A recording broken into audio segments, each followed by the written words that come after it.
Next numerical है numerical number 7, थोड़ा सा ट्रिकी न्यूमेरिकल है, लेकिन जस्ट ध्यान इधर करना है, इंशाल्लाह हलवा हो जाएगा।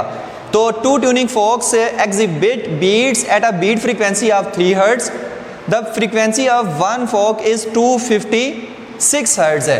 कहता है कि हमारे पास 2 ट्यूनिंग फोक्स है। 2 ट्यूनिंग फोक्स कौन से हैं? एक ये वाला है, एक ये वाला है। एक की फ्रीक्वेंसी है 256 हर्ट्ज, दूसरे की फ्रीक्वेंसी हमें कोई नहीं पता। और जब इन दोनों से साउंड हम क्रिएट करते हैं, इन दोनों को रबड़ पैड पे मारते हैं, तो जो बीट्स फ्रीक्वेंसी हमारे पास आती है वो 3 हर्ट्ज आती है। मतलब कि 3 बीट्स पर सेकंड, मतलब 1 सेकंड में हमें 3 बीट्स सुनाई देती हैं। अब देखिए पूछा क्या गया है, वो चीज़ देखते हैं।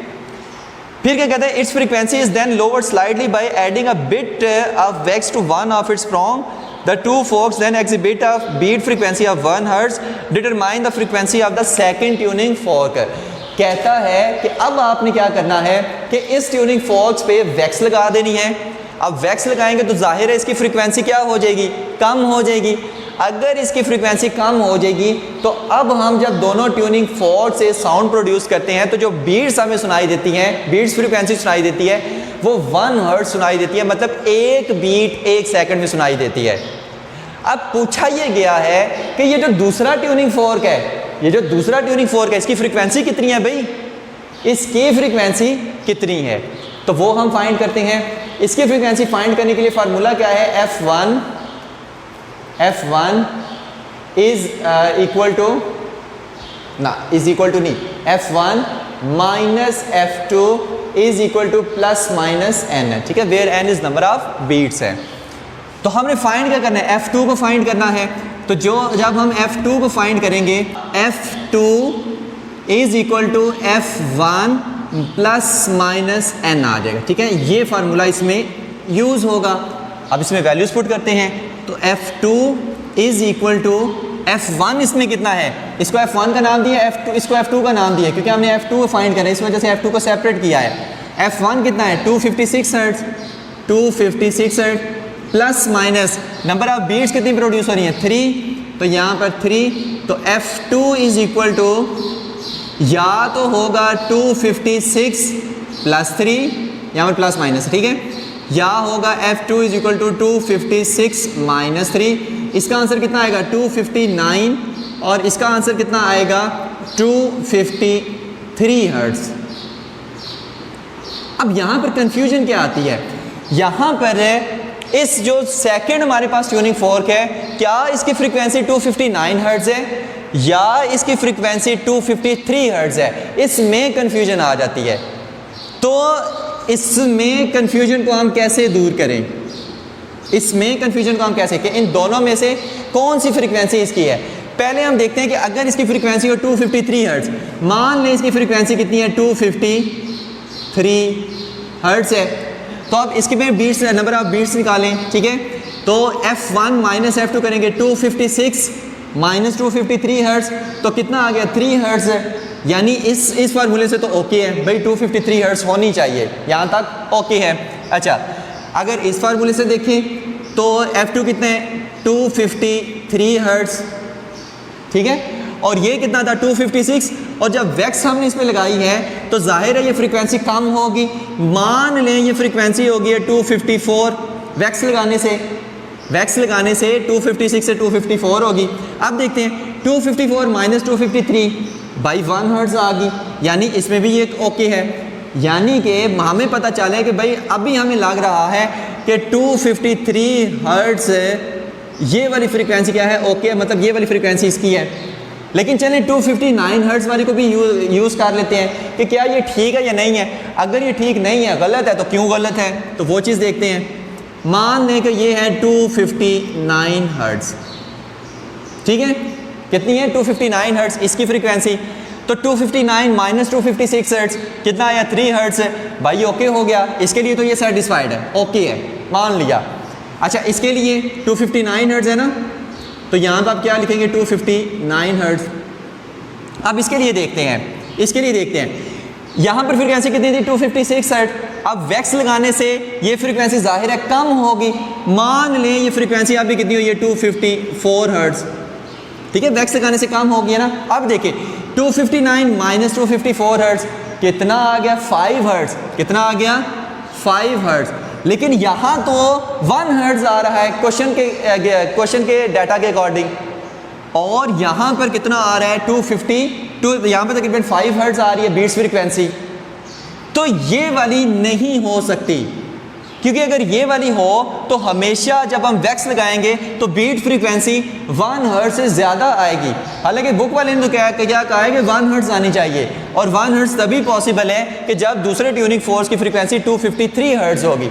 यानी कि ये वाला आंसर गलत है, ये वाला आंसर ठीक है। तो जो बीट फ्रीक्वेंसी F2 होगी वो कितनी होगी 253 हर्ट्ज होगी। ठीक है, इसी वीडियो क्लिप को बार बार इसको रिपीट करके इसको समझें और सुने तो इंशाल्लाह ये वाला हलवा हो जाएगा। तो ये था हमारा न्यूमेरिकल नंबर 7। नेक्स्ट न्यूमेरिकल है numerical number 8। 2 cars P and Q, 2 cars हैं कि कौन कौन सी P एंड Q, और क्या कहता है are travelling along a motorway in the same direction. दोनों क्या है कि सेम डायरेक्शन में जा रही हैं, दोनों सेम डायरेक्शन में जा रही हैं। और साथ साथ इसको समझते जाने, the leading car P travels at a steady speed of 12 metre per second. जो P वाली कार है उसकी स्पीड कितनी है 12 metre per second. The car Q travelling at a steady speed of 20 metre per second, और car Q की speed कितनी है 20 मीटर पर सेकेंड। यानी कि पीछे वाली गाड़ी तेज़ चल रही है, आगे वाली गाड़ी आहिस्ता थोड़ी चल रही है। अच्छा, नेक्स्ट उसने क्या कहा है, sound its horn to emit a steady note which P's driver estimate has a frequency of 830 hertz है। ये जो पीछे वाला गाड़ी वाला है ना, ये क्या करता है हॉर्न बजाता है। ये क्या करता है हॉर्न बजाता है। उस हॉर्न की, उस साउंड की फ्रीक्वेंसी जो इस P वाले ड्राइवर को सुनाई देती है वो कितनी है 830 हर्ट्ज है। उसको हम कहेंगे FP। ये FP वो फ्रीक्वेंसी है, वो फ्रीक्वेंसी ऑफ साउंड है जो इस P वाले ड्राइवर को सुनाई दे रही है, और कितनी है 830 हर्ट्ज है। और हॉर्न किसे बजाया है इस Q वाले ड्राइवर ने। ओके हो गया, जिसकी फ्रीक्वेंसी इस P वाले को सुनाई दी है 830 हर्ट्ज है। What frequency does Q's on driver here. ये जो Q वाली गाड़ी के अंदर जो ड्राइवर बैठा हुआ है, जो हॉर्न बजा रहा है, उसको खुद को इस साउंड की फ्रीक्वेंसी कितनी सुनाई देगी। इसको तो 830 हर्ट्ज सुनाई दी है भाई, ये जो बजा रहा है साउंड इसको कितनी सुनाई दी है। तो FQ हमने क्या करना है फाइंड करना है। FQ स्पीड ऑफ कार, यहाँ पर FQ हमारे पास कितनी है frequency heard by Q's driver FQ, ये हमने क्या करना है फाइंड करना है। अब हम चलते हैं प्रॉपर डाटा की तरफ। तो देखिए स्पीड ऑफ कार P, उसको हम UP से डिनोट करेंगे, और वो कितनी है 12 metre per second. Speed of car Q, वो उसको हम UQ से डिनोट करेंगे, और वो है 20 metre per second. Speed of sound कितनी है 340 मीटर पर सेकेंड। ठीक है, क्वेश्चन में गिवन है। और FP 830 हर्ट्ज, वो तो मैं बता चुका हूँ। Frequency heard by Q's driver FQ, ये हमने फाइंड करनी है। अब देखें, ये वाली जाहिर है कार तेज़ चल रही है, ये वाली कार आहिस्ता चल रही है, तो भाई दोनों में रिलेटिव स्पीड कितनी आ रही है।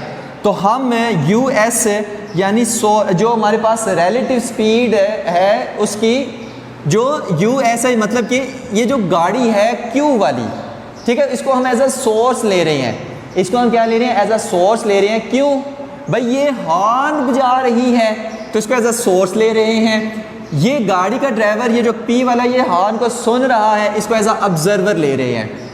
तो रिलेटिव स्पीड ऑफ सोर्स कितनी आएगी US UQ माइनस UP, यानी कि 20 माइनस 12 कितनी आ जाएगी 8 मीटर पर सेकेंड।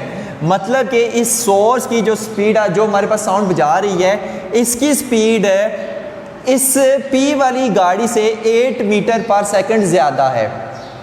तो ये इसकी क्या है, ये इसकी रिलेटिव स्पीड है, जिसको हम US का नाम दे रहे हैं, और वो कितनी है 8 मीटर पर सेकंड।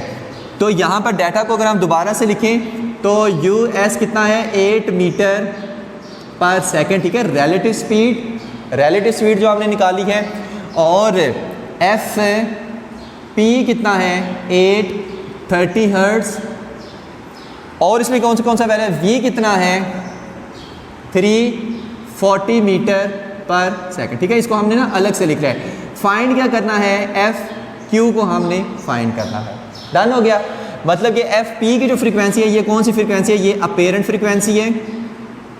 ये कौन सी है, अपेरेंट फ्रीक्वेंसी, ठीक है। ऑब्जर्वर को ये सुनाई दे रही है ना, और ऑब्जर्वर को जो सुनाई दे रही है रिलेटिव मोशन की वजह से वो अपेरेंट फ्रीक्वेंसी होती है, और एफ क्यू हमने फाइंड करनी है।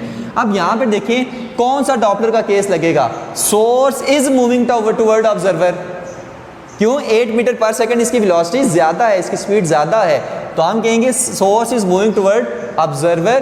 तो उसके लिए जो फार्मूला होता है वो कौन सा होता है, F P is equal to V over V minus V S, और बाहर क्या आएगा, एफ क्यू आ जाएगा, ठीक है। अब यहाँ पे हम वी एस नहीं, यहाँ पर हमने यू एस लिया है, तो हम यहाँ पर यू एस लिखेंगे। ओके हो गया, ये प्रॉपर इसका फार्मूला बनेगा।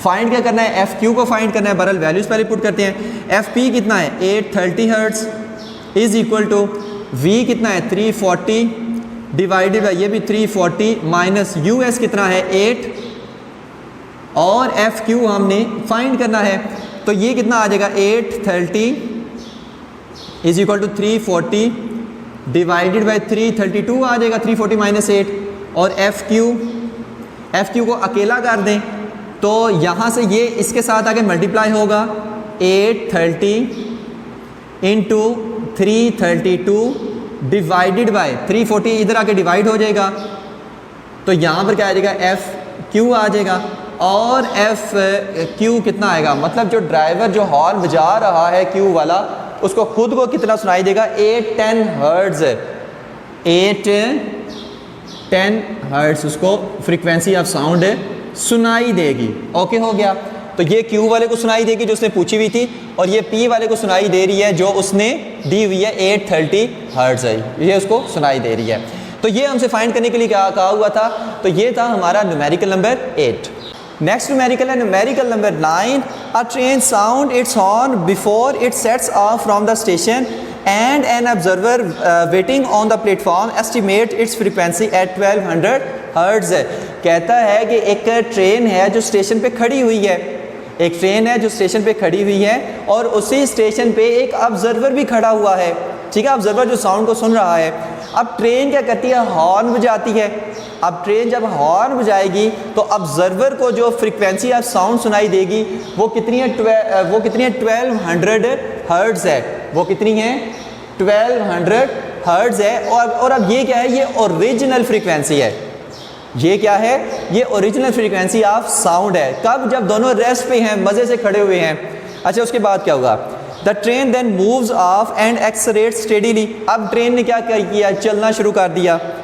50 seconds after departure the driver sounds the horn again and the platform observer estimate the frequency at 1140 hertz। कहता है कि 50 सेकंड गुजरने के बाद, अब ट्रेन क्या है, चलने लग पड़ी है ना, तो 50 सेकंड्स गुजरने के बाद उसने फिर हॉर्न बजाया, और अब जो फ्रीक्वेंसी ऑफ साउंड ऑब्जर्वर को सुनाई दी, जो प्लेटफॉर्म पे अभी तक खड़ा हुआ है, उसको कितनी सुनाई दी, 1140 हर्ट्ज सुनाई दी। अब ये कौन सी फ्रीक्वेंसी है, ये अपेरेंट फ्रीक्वेंसी है। ये कौन सी है, अपेरेंट फ्रीक्वेंसी है। कितनी सुनाई दी, 1140 हर्ट्ज सुनाई दी। पूछा क्या गया है, calculate the train speed 50 second after departure, मतलब रवानगी के 50 सेकंड के बाद आपने जो ट्रेन की स्पीड है वो फाइंड करनी है, जिसको हम यू एस कहेंगे, ठीक है, स्पीड ऑफ सोर्स, वो आपने फाइंड करनी है। How far from the station is the train after 50 second, 50 second गुजरने के बाद ट्रेन कितनी दूर तक पहुंच गई है प्लेटफॉर्म से, यानी कि डिस्टेंस हमने फाइंड करना है। तो ये चीज़ें देखते हैं कि हम किस तरह से फाइंड करते हैं। अब इसमें आप केस को देखें, ऑब्जर्वर क्या है, स्टेशनरी है, ऑब्जर्वर रुका हुआ है, और ट्रेन क्या कर रही है, उससे दूर जा रही है, ट्रेन उससे दूर जा रही है, यानी इसमें ऑब्जर्वर, यानी इसमें डॉपलर इफेक्ट का कौन सा केस लगेगा, source is moving away from observer, source is moving away from observer. उसके लिए फार्मूला कौन सा था, F dash apparent frequency is equal to V plus sorry V divided by V plus U S, और यहाँ पर क्या आ जाएगा, एफ आ जाएगा। ये फार्मूला हमने पढ़ा था, when source is moving away from the observer. I think इसका ये 4th केस था। तो एफ डैश की वैल्यू कितनी है, 1140 इज इक्वल टू वी कितना है, 340 मीटर पर सेकंड क्वेश्चन में गिवन है स्पीड ऑफ साउंड, ये वी कितना है 340 प्लस यू एस कितना है, ये तो हमने फाइंड करना है, तो यू एस को उसी तरह लिख देते हैं। एफ कितना है, एफ है हमारे पास 1200 हर्ट्ज़ है। अब आपने क्या करना है कि इसको उठाकर इधर ले आएँ, 1140 को उठाकर नीचे ले जाएं, तो 340 प्लस यू एस, क्योंकि हमने यू एस को फाइंड करना है, और 340 डिवाइड बाई 1140 को नीचे ले जाएं, 1140 और यहाँ पर 1200 हर्ट्ज़ आ जाएगा। ठीक है, अब जब इसको सॉल्व करेंगे 340 डिवाइडेड बाय 1140 इंटू 1200, तो इसको सॉल्व करने से जो हमारे पास आंसर आ रहा है वो कितना है, 357.89, 357.89, और यहाँ पर 340 प्लस यू एस हमने फाइंड करना है स्पीड ऑफ सोर्स या स्पीड ऑफ ट्रेन जब वो 50 सेकंड गुजरने के बाद की, मतलब 50 सेकंड जब गुजर गए और प्लेटफार्म से वो दूर चलेगी तब उसकी स्पीड कितनी है वो फाइंड करनी है। तो 357.89 माइनस 340, तो यू एस जो हमारे पास आ रहा है वो कितना आ रहा है, 17.89 metre per second, 17.89 metre per second, यानी अब उस ट्रेन की स्पीड इतनी होगी। ओके, नेक्स्ट उसने चीज़ पूछी है डिस्टेंस, कि कितने दूर वो पहुंच गया है। तो डिस्टेंस का फार्मूला क्या होता है, S is equal to V T, यहाँ पर हम एवरेज स्पीड उसकी लेंगे क्योंकि पहले ट्रेन रेस्ट पे थी, अब वो मूव करने लाग पड़ी है। एवरेज स्पीड हम कैसे फाइंड करेंगे, एस इज इक्वल टू 0, पहले वो रेस्ट पे थी, अब उसकी स्पीड कितनी होगी, 17.89 डिवाइडेड बाई 2 करेंगे और साथ में टी आ जाएगा। ओके, एवरेज स्पीड हम इस तरह से निकालते हैं कि initial speed plus final speed divided by 2 करेंगे।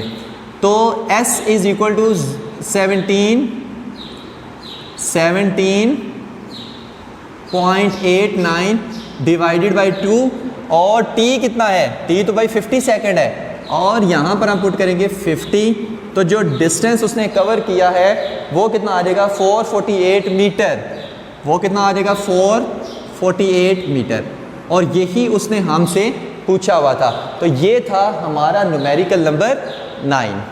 Last numerical of this chapter है जो कि है न्यूमेरिकल नंबर 10, थोड़ा सा ट्रिकी है, जस्ट ध्यान इधर करना है। द एब्जॉर्प्शन स्पेक्ट्रम ऑफ फेंट Galaxy is measured and the wavelength of one of the lines identified as the calcium alpha line is found to be 478 nanometre. कहता है एक गैलेक्सी है जिससे हमें एक वेवलेंथ रिसीव हुई जिसको हमने मेजर किया, और वो कितनी वेवलेंथ थी, 478 नैनोमीटर, और ये वेवलेंथ किस मटेरियल की हमें पता चली, ये थी कि वो मटेरियल था कैल्शियम अल्फा। अब जब उसी वो कैल्शियम अल्फा मटेरियल की वेवलेंथ को जब हमने लेबॉर्ट्री में मेजर किया, वो तब कितनी आई, 397 नैनोमीटर। ठीक है, the same line has a wavelength of 397 nanometre when measured in a laboratory. तो पूछा ये गया है, is the galaxy moving toward or away from the earth, galaxy जो है वो अर्थ से दूर जा रही है या अर्थ के पास आ रही है। Calculate the speed of the galaxy relative to the earth, अब गैलेक्सी की स्पीड फाइंड करनी है रिलेटिव टू द अर्थ।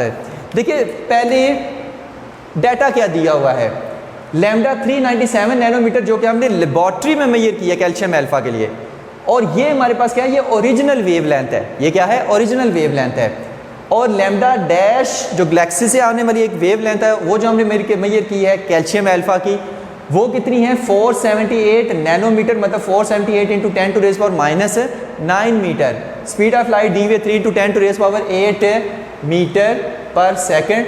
पूछा ये गया है, is the galaxy is moving away from the earth, is moving toward, is the galaxy is moving toward or away from the earth, और दूसरी speed of galaxy relative to अर्थ।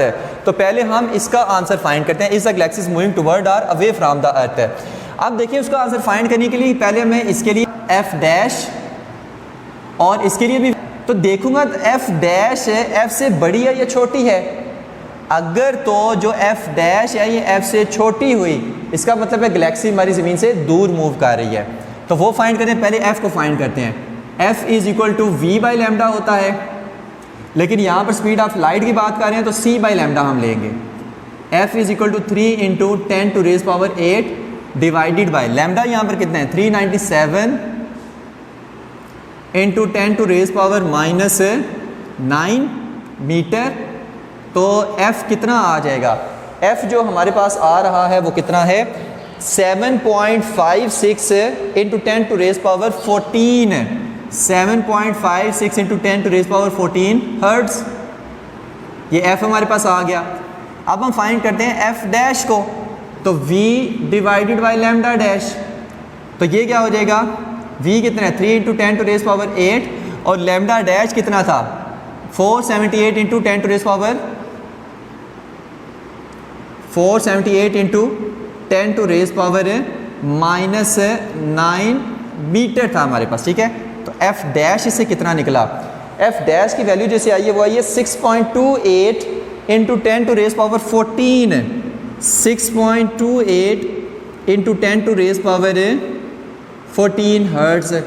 अब यहाँ पे मुझे बताएं f डैश बड़ा है f से या छोटा है, भाई f डैश छोटा है, तो यहाँ पर हम लिखेंगे f डैश लेस देन है f से। इसका मतलब है कि galaxy is moving away from earth, यानी गैलेक्सी हमारी अर्थ से क्या जा रही है, दूर जा रही है, ठीक है। एक चीज़ तो हमें ये पता चल गई, पहले पार्ट का हमें आंसर मिल गया। तो जब ये f dash less then f होता है तो यही होता है, यानी Galaxy is moving away from the अर्थ। तो अब इसमें कौन सा डॉपलर का केस लगेगा कि source is moving away from observer, हम अर्थ पे खड़े होकर ऑब्जर्व कर रही हैं तो हमसे गैलेक्सी क्या जा रही है, दूर जा रही है, तो source is moving away from observer, ठीक है। गैलेक्सी क्या है, सोर्स ऑफ लाइट है, ठीक है, जो हमारे पास वो वेवलेंथ आ रही है, किससे आ रही है, गैलेक्सी से आ रही है, तो गैलेक्सी एक सोर्स है। तो अवे फ्रॉम अर्थ है तो कौन सा डॉपलर का केस लगेगा, फोर्थ वाला, जो कि क्या था f dash is equal to v over v plus US, और यहाँ पर क्या आया था, f आया था, ठीक है। ये वाला केस आया था कि galaxy is moving away from earth. लेकिन यहाँ पर हम स्पीड ऑफ साउंड तो नहीं ले रहे, यहाँ पर तो हम स्पीड ऑफ लाइट की बात कर रहे हैं, तो v की जगह हम c लिख देंगे, यहाँ पर भी c, यहाँ पर भी c, और यहाँ से हमने फाइंड क्या करना है, US को, यहाँ से हमने फाइंड क्या करना है, US को। तो f डैश की वैल्यू कितनी आई है, f डैश की value 6.28 into 10 to raise power 14, 6.28 into 10 to raise power 14 is equal speed of light 3 into 10 to raise power 8 divided speed of light 3 into 10 to raise power 8 plus US कितना है, कोई पता नहीं, हमने ये फाइंड करना है। f कितना आया है 7.56 into 10 to raise power 14 hertz आ गया, ओके हो गया। अब फाइंड US को करना है, इस पूरी टर्म को उठाकर इधर ले, इस पूरी टर्म को उठाकर उधर ले जाए, तो 3 into 10 to raise power 8 plus US is equal to 3 into 10 to raise power 8 divided by, इस टर्म को उठाकर नीचे ले आए, 6.28 इंटू 10 टू रेज पावर 14 और 7.56 इंटू 10 टू रेज पावर 14 आ जाएगा, ओके हो गया। तो यहाँ से 3 into 10 to raise power 8 plus US आ जाएगा इज इक्वल टू, आप इस तरह किया करें कि जितनी 10 की पावर्स होती हैं ना उनको सेपरेट सॉल्व कर लिया करें, आसानी हो जाए करेगी। तो 3 डिवाइडेड बाय 6.28 इंटू 7.56 और 10 की पावर्स देखिए, यहाँ पर क्या था 10 टू रेज पावर 8, यहाँ पर क्या था 10 टू रेज पावर 14 और 10 टू रेज पावर 14 ऊपर जाके -14 हो जाएगा, तो 10 टू रेज पावर -14, तो ये इससे गया, पीछे क्या बचा 10 टू रेज पावर 8, तो 3 into 10 to raise power 8 plus US is equal to 3 over 6.28 into 7.56 into 10 to raise power कितना बचा 8 बच गया, ओके हो गया। यहाँ से हमारे पास US is equal to 3 over 6.28 into 7.56 into 10 to raise power 8, ये आ गया, और ये टर्म उधर जाके माइनस हो जाएगी, -3 इंटू 10 टू रेज पावर 8 आ जाएगा, ठीक है। जब ये 3 इंटू 10 टू रेज पावर 8 आ जाएगा तो US की वैल्यू कितनी आएगी, US की जो हमारे पास वैल्यू आ रही है वो कितनी आ रही है 6.1 into 10 to raise power 7 metre per second आएगी, ठीक है। मतलब इतनी उस गैलेक्सी की स्पीड होगी रिलेटिव टू अर्थ है। तो ये था हमारा न्यूमेरिकल नंबर 10। यहाँ पर हमारा चैप्टर नंबर 8 कंप्लीट होता है। सब इसके लॉन्ग क्वेश्चन, सब शॉर्ट क्वेश्चन, तमाम इसके न्यूमेरिकल, सारे का सारा चैप्टर 8 यहाँ पर हमारा कंप्लीट होता है, ठीक है। अगर आपको कोई भी वीडियो चाहिए हो तो आप प्ले लिस्ट में जाकर ले सकते हैं। यहाँ पर होती है हमारे चैप्टर नंबर 8 की हैप्पी एंडिंग। ओके हो गया। तो थैंक यू वेरी मच। अल्लाह हाफिज़।